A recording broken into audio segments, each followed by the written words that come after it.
everyone, it's me, Starry. Ignore the kittens in the background.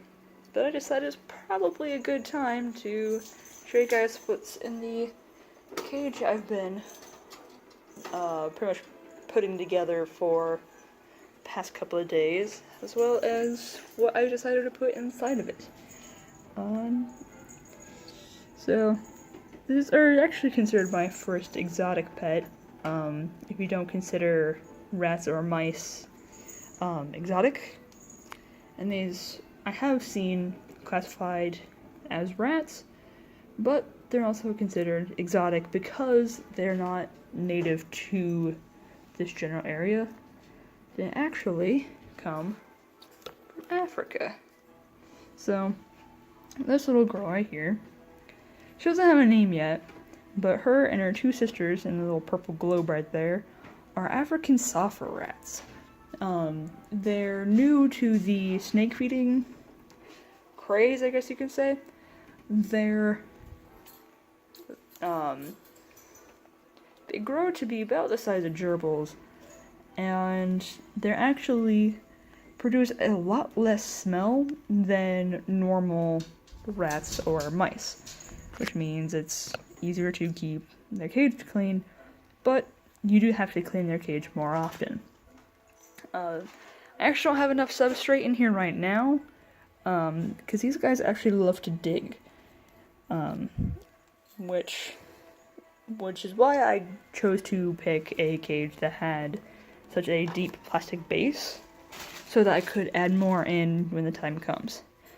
A couple of things that I was recommended to get was lots of hides.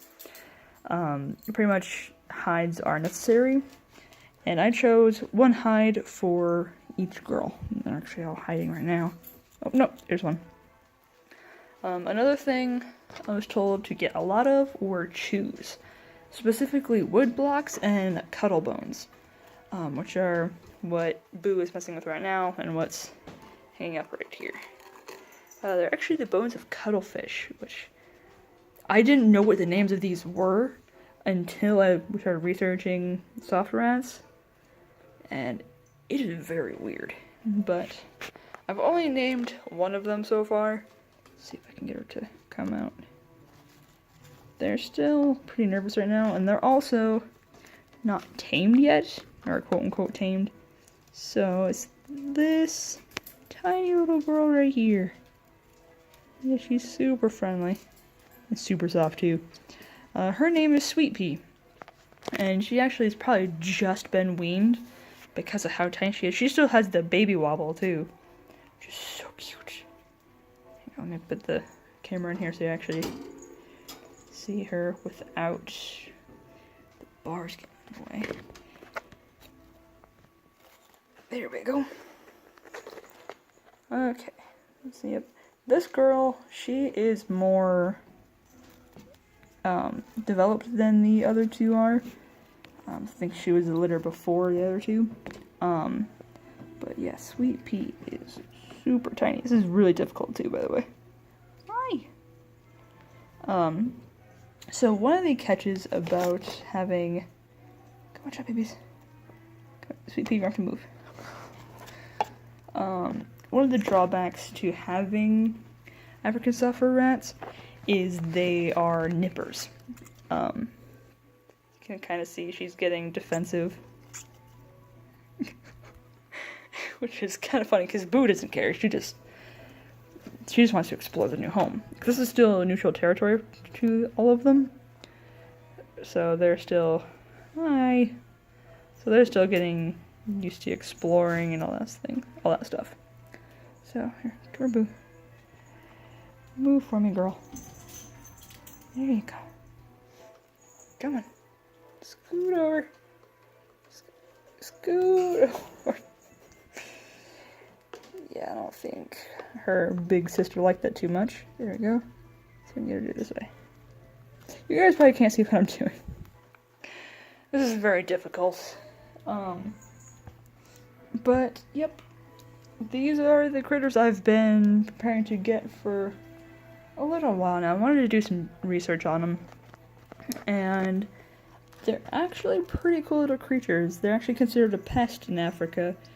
I don't remember the region specifically where they came from, but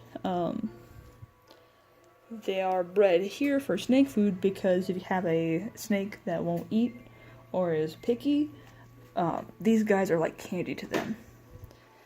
So they're new to the pet market, but not so new to the food market.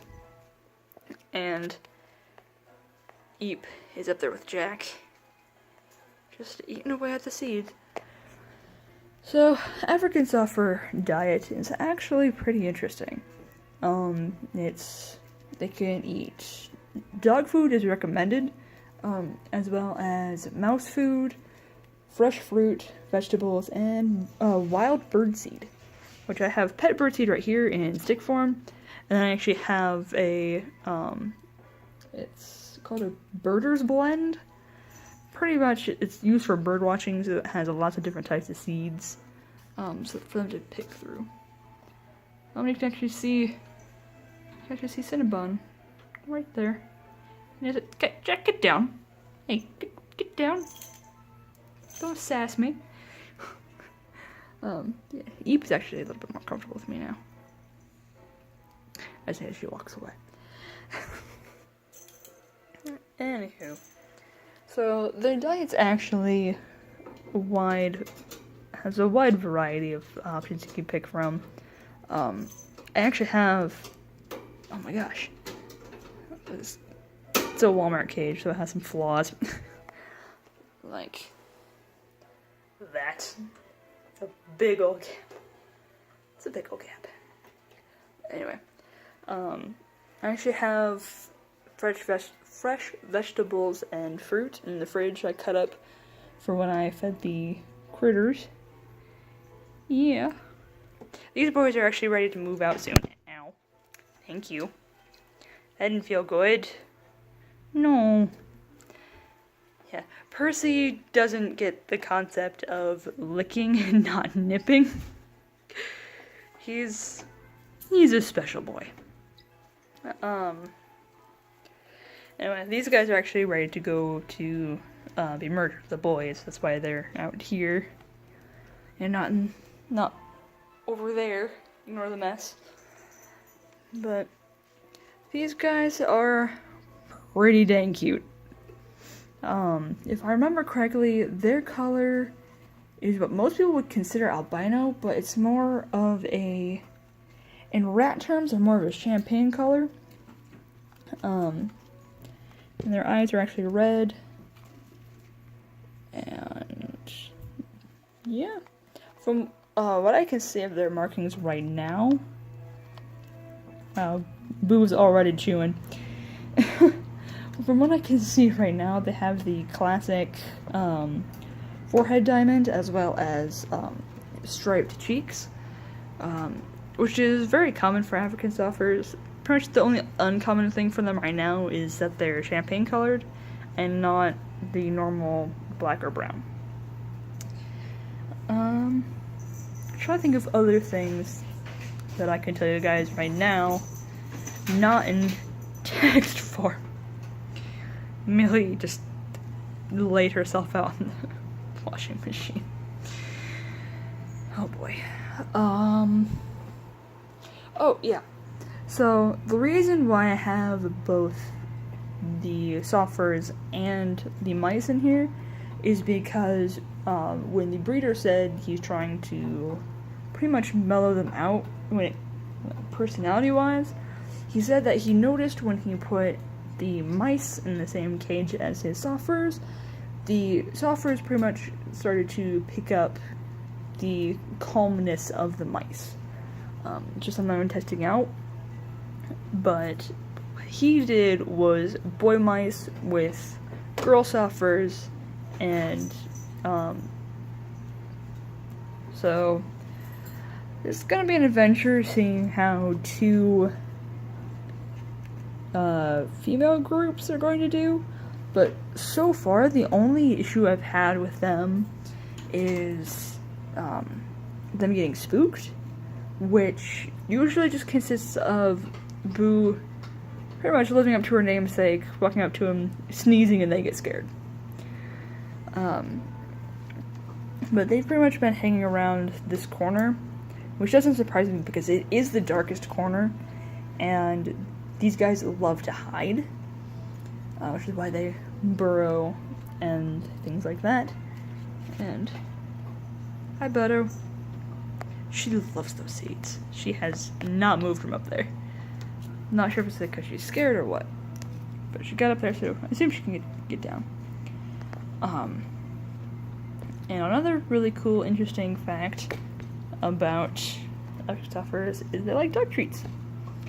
And if a sufferer gets stressed out or is upset or anything like that, they will actually grind up their food into a powder. If they won't actually eat it, they'll chew it up to relieve stress. Which is why I have lab blocks over there with some mealworms and toppers, so that they can't chew it all up and turn into a powder. And even if they do, god dang it, Jack. He tossed food on the floor.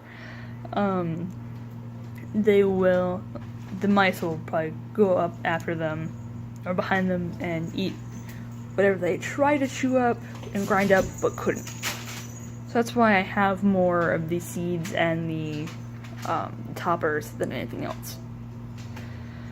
But other than that, I'll be sure to update you guys when I think up some names for the other two, as well as updates of how they're doing as time goes on. What are you doing, Boo? What are you doing? You goofy girl. So yeah, thank you guys all for watching, and enjoy your day.